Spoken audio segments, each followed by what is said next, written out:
আমি ঘুরতে এসেছি হচ্ছে Thailand. Just joking. Bolpur. Ready হব, স্মোকি আই করব। এখন উইন্টার, তাই জন্য যেকোনো একটা খুব হাইড্রেটিং বাট গ্লোয়িং তোমাদেরকে একটা ফেস সিরাম লাগাতে হবে। তারপর আমি লাগাচ্ছি ফিটমির ফাউন্ডেশন, এটা ওয়ান অফ মাই ফেভারিট। তারপর আমি নিচ্ছি আমার একটা কাজল, আমি এখানে নিচ্ছি মামা আর্থের কাজল। এই কাজলটা প্রচন্ড লং লাস্টিং, তেমনি জেড ব্ল্যাক এটার কালার।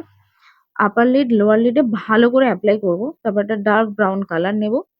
আর এই কাজলটাকে স্মাজ আউট করতে থাকবো কন্টিনিউয়াসলি, পুরো কাজলটাকে সম্পূর্ণভাবে স্মাজ আউট করে ফেলতে হবে, আপার লিড থেকেও এবং লোয়ার লিড থেকেও। এবার কম্পারেটিভলি একটা চওড়া ব্রাশ নিয়ে নেব আর একটু লাইটার ব্রাউন কালার, কিন্তু খুব লাইট নয়, আর প্লেস করতে থাকবো অল ওভার দ্য আইলিড। ভালোভাবে কালারটা প্লেস হয়ে গেলে আর একটা সিম্পল একটা বেস স্কিন কালার টাইপের একটা কালার নেব, যেটাকে আমি ট্রানজিশন কালার হিসেবে ইউজ করব। সবকিছুর কমপ্লিট হয়ে গেলে কিন্তু আবার থিক লেয়ার অফ কাজল লাগাতে কিন্তু তোমরা একদম ভুলবে না।